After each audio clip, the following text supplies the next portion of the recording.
Twice in the last couple of weeks, we've been asked about foreclosure properties, specific addresses, one in Union County and one in Somerset County.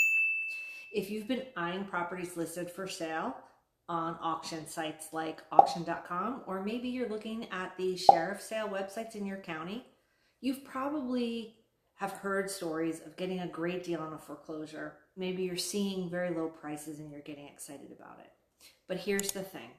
While there are opportunities, buying a foreclosure at a sheriff's sale is not as simple as it might seem. In fact, for most people, it just might not make any sense. And I'd like to explain why. I'm Jen Blanchard, team leader of the Blanchard team with Berkshire Hathaway Home Services, Fox and Roach Realtors. We're in New Jersey. We're going to talk about some of the details that you may not have considered when looking at short sales and foreclosures. These are relative to my experience, and as I said, I'm in New Jersey. So let's talk first about how sheriff sales work. For example, there's a property in Somerset County scheduled for a sheriff sale on January 7th. Here's what you need to know. You need to attend the auction in person. There's no clicking buy now from your couch. You can't inspect the property beforehand. You are buying it as is, where is, and in many cases, it's still occupied. That means you as the buyer would be responsible for evicting the current occupants or trying to convert them into tenants. It's a challenge, especially if you need to live there. Number two, it's a cash-only purchase. Now, while technically you can use a mortgage, the sale can't be contingent on that financing. So if you can't close in cash, you're kind of out of luck. And you have to have that money, sometimes as much as 20% of that money, at the sheriff's sale. You don't necessarily know what the final sale price is going to be at the sheriff's sale. So how do you know how much money to bring? You need to bring a cashier's check. Maybe you just bring a check in the amount that you're willing to pay, and then the sheriff will give you a check back after the deal settles, so that if you brought too much money, you will be made whole.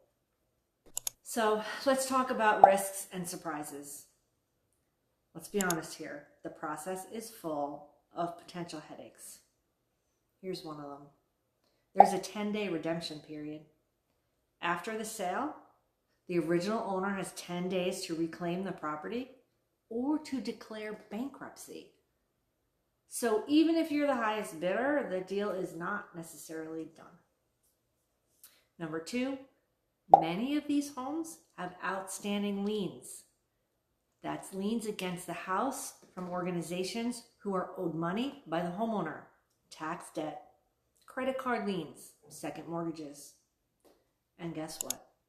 You inherit all of that as the buyer. You need to do your research before you're bidding. Number three, and I'll be honest, this was a surprise for me, sale reversals. This catches a lot of people off guard. The sale can still fall through up to 120 days after you purchased. You could spend months in limbo with no resolution. That's because the bank can buy it back, or as I said earlier, the seller can claim bankruptcy. So let's face it, buying a foreclosure isn't for the faint of heart, or frankly, for most people. You might get a bargain, but you need to consider what you're signing up for. If there's occupants in that house, you've got to deal with getting rid of them or converting them into tenants. You can't have any financing or inspection contingency. The deal might fall apart weeks or even months later. So I typically don't recommend this process unless you're a seasoned investor with cash to spare and a high tolerance for risk. For most regular buyers, this route makes no sense. That's foreclosures. Now, we also can look at short sales and pre-foreclosures, just as money. Short sales, these are properties where the homeowner still owns the property, but they're trying to sell it with bank's approval because they owe more than what the home is worth. While a short sale might seem straightforward, they still come with challenges like dealing with an extra bank for approval. So the seller needs to be approved. to be released from their debt, in addition to the buyer being approved for their mortgage. So you're looking at inconsistent pricing and lots of I's that need to be dotted and T's that need to be crossed. Pre-foreclosures, these homeowners may have defaulted on payments, but they still own the property. These sales often require experienced attorneys, again, to uncover liens or title issues before you buy. Not that different from buying at a sheriff's sale.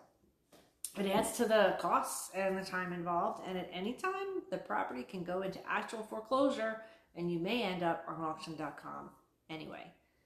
If your attorney knows what they're doing, they can make a plea to the county to forestall or delay that sale. I've done a handful of short sales in my time. They take forever to close.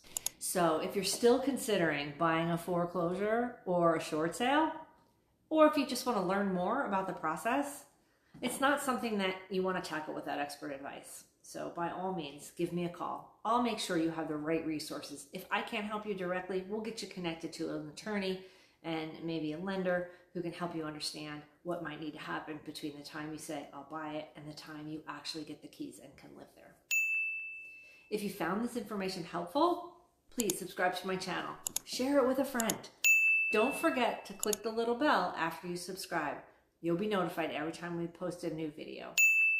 Good luck!